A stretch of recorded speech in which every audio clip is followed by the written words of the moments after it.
نبی صلی اللہ علیہ وسلم نے ارشاد فرمایا ذاق طعم الایمان من رضی باللہ ربا وبالاسلام دینا وبمحمد نبیا صلی اللہ علیہ وسلم۔ وہ شخص ایمان کی مٹھاس چکھ لے گا جو اللہ سے راضی ہو جائے اللہ ہونے کے لحاظ سے، اسلام پہ مطمئن ہو جائے دین ہونے کے لحاظ سے، اور نبی پہ مطمئن ہو جائے نبی ہونے کے لحاظ سے۔ کیا مطلب؟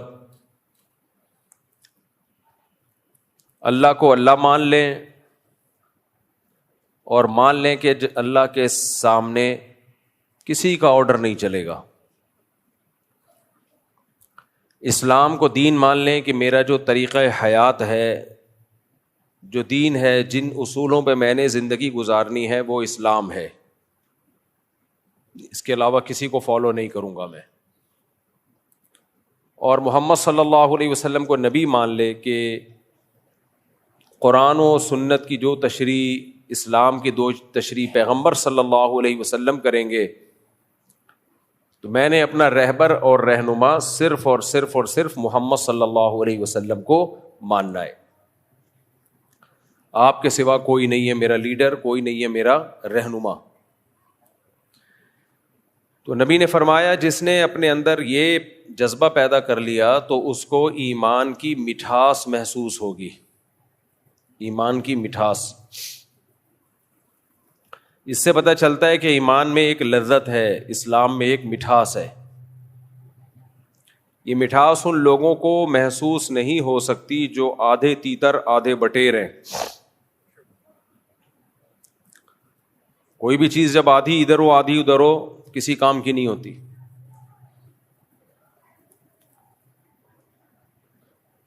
کچھ لوگوں کو اللہ تعالیٰ نہ مذکر پیدا کرتا ہے نہ مؤنث، وہ تو اللہ کی طرف سے آزمائش ہوتی ہے، لاکھوں میں کوئی ایک آدھ ایسے ہو جاتے ہیں ٹرانسجینڈر۔ لیکن جو اپنے اختیار سے ادھر یا ادھر ہو جائے وہ کتنا برا لگتا ہے اور کتنی بڑی پھٹکار برستی ہے اس کے اوپر۔ مرد تھا عورت بننے کی کوشش کر رہا ہے، عورت تھی مرد بننے کی کوشش کر رہی ہے، لوگ بھی برا بلا کہتے ہیں، دیکھنے میں بھی برا لگتا ہے، لعنتیں برس رہی ہوتی ہیں۔ وجہ کیا ہے بھائی؟ ایک طرف کو ہو جاؤ۔ تو جیسے اللہ نے کسی کو مرد بنایا وہ عورت بننے کی کوشش کرے برا لگے گا، عورت بنایا مرد بننے کی کوشش کرے بری لگے گی۔ ایسا ہی جو بھی منافق ہوتا ہے اس کا پتہ ہی نہیں کہ یہ کس مذہب کو فالو کرتا ہے۔ لا الہ ہؤلاء ولا الہ ہؤلاء، نہ ادھر نہ ادھر۔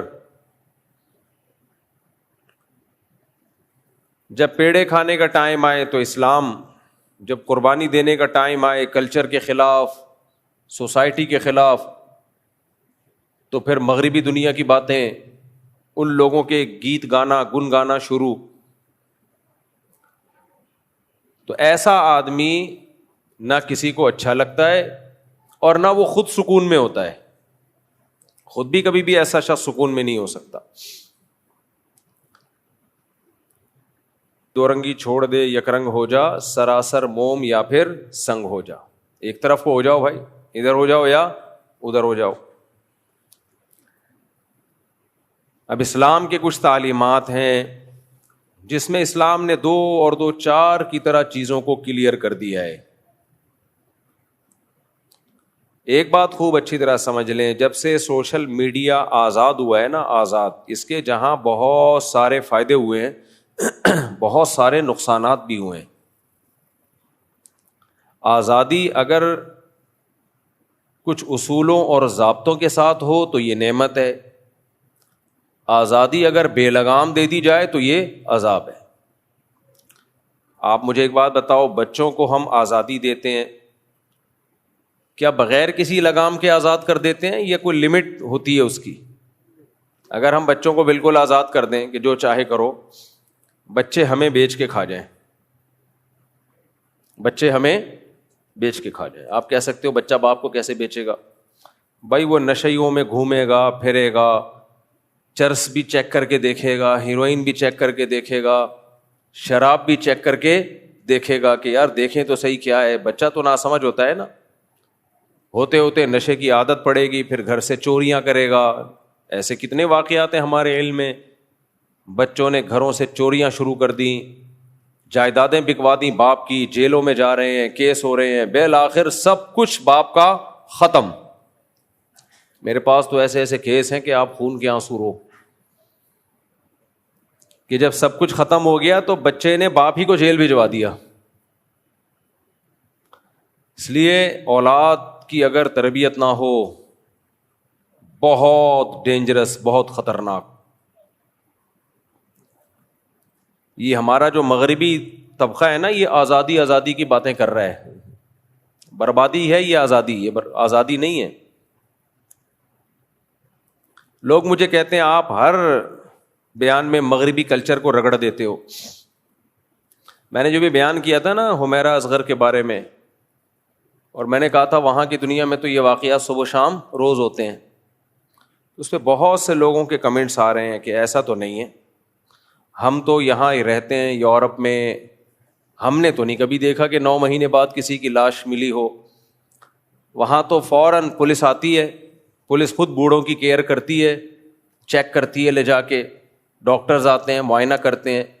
ایسے لاوارث تو وہاں پہ کوئی بھی نہیں ہوتا کہ 9 مہینے بعد پتہ چلے جی بندہ مرا ہوا تھا. میں نے کب کہا کہ بھائی 9 مہینے بعد لاشیں نکلتی ہیں؟ میں نے یہ کہا تھا کہ شام کو ڈاکٹر آتا ہے چیک کرنے کے لیے بوڑھے کو, ڈاکٹر آتا ہے, اس کا بیٹا نہیں آتا, یہ ذہن میں رکھنا. بیٹی بھی نہیں آتی, بیٹا بھی نہیں آتا, بہو بھی نہیں آتی, داماد بھی نہیں آتا. پولیس آتی ہے, ڈاکٹر آتا ہے, گورنمنٹ نے جو بندہ کیئر کے لیے رکھا ہوا ہے وہ پابندی سے ٹائم پہ آتا ہے. وہ آئے گا پابندی سے ٹائم پہ, اس کے بعد وہ چلا جائے گا, صبح 8 بجے آئے گا. اس دوران اگر انا للہ ہو گیا اور بٹن دبانا ایمرجنسی کا بھول گئے تو گئے کام سے. اگر ایمرجنسی کا بٹن دبا دیا کہ مجھے کچھ ہو رہا ہے تو ایمبولینس آئے گی.